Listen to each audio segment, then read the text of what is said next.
Thank you so much for joining me here. Of course.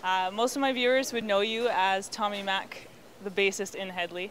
I want to get to know you a little bit better. I want to know who the real Tommy Mac is outside of the band. That's a good question. Well, I've learned a little bit about you, but I want to start off, if we can, talking a little bit about the Beat Lab studio. Sure. What sparked that idea to actually open your own recording studio? Well, I've been producing and writing with bands for years, and accumulating gear, and making records in people's houses, and finally it just got to the point where the demand was enough, and I was busy enough that I just needed my own space, and I had so much gear I just didn't know what to do with it. So. And you are so busy. I mean, when it comes to the band itself, if you guys are going on tour, you're rehearsing for 6-hour days, 5 days a week. Oh yeah. How do you find time to be in the studio on your own? That's a good question. I come home after months on the road and go into the studio 12 hours a day, 6 days a week, and just I love what I do, so it's not like I'm working, it's just like it's a passion. So. But you also have a family. You've got a little boy to take care of, and he eats up a lot of your time, but in a good way. So how do you balance it all? Well, thankfully the studio is across the yard, Okay. so it's nice to be able to go back and forth and see him. I don't know how I do. I think that's why I love my family so much, because they're so accepting of what I do. They know how I keep the lights on, and they accept it. They don't expect anything different. So, but it's time consuming. It takes up a lot of my time. Now, lucky for me, we are going to go to your studio at a later date and give our viewers a little bit more.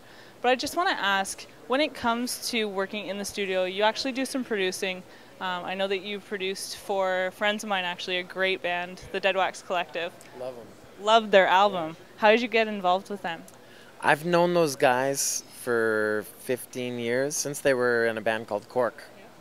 I used to be in a band called Jar, and they used to open up for us sometimes, and yeah, I was just always a fan. And when they I just kind of reconnected with them at some point, and it suggested to them, like, look, I know you guys are awesome, so let's make a record. And I think it's one of the things I'm most proud of is that record. And You should be. I think they love it, and I think something great came out of it. I agree. You're absolutely right. Quick question for you. You're at Joe's apartment tonight. You are one of the judges for Best in Vancouver. How did that all come about? I know you've done judging before, right. But what brought you into this competition? Well, I had a great relationship with Kevin from Red 9, and he asked me if I wanted to do a prize, and I'm honored that they would think that I would be the first prize for anything. So I do it every year, and it's a great way to kind of get a good cross-section of what bands are happening and what bands are doing in Vancouver.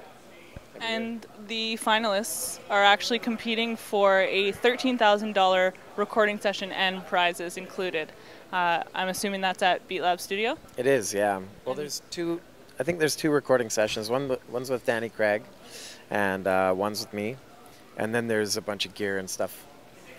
So apparently I'm the grand prize. So it's not just the studio session itself, it's actually they get to work with you. Yeah, I'll produce a song for the winners, and yeah, we usually have fun doing it. So That's amazing. I do have a signature question that I try to ask each of my guests. Uh-oh. It's actually about your socks. Before I go there, you normally wear a red hat. I do. I need to know, is there any significance to the red hat? I don't know. It just became kind of my signature thing. And tonight you caught me on the one night that I wasn't. I walked in, I was like, where is he? Where is it? Black? Really? So your socks, are they black? Are they red? Black. Really? And maybe a little red in them, but they're black. If you were wearing a red hat, would your socks be red? No, black. They're always black? Always black. And always matching, obviously. Always matching. All right, there you have it. Tommy McDonald of Hedley. Awesome. I brought you a gift.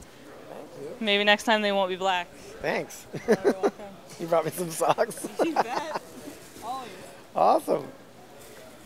Some socks to match. Oh, nice. And they have to mismatch if you're around me. I used to mismatch my sneakers all the time. I did. Like the old school Converse? Yes. Awesome.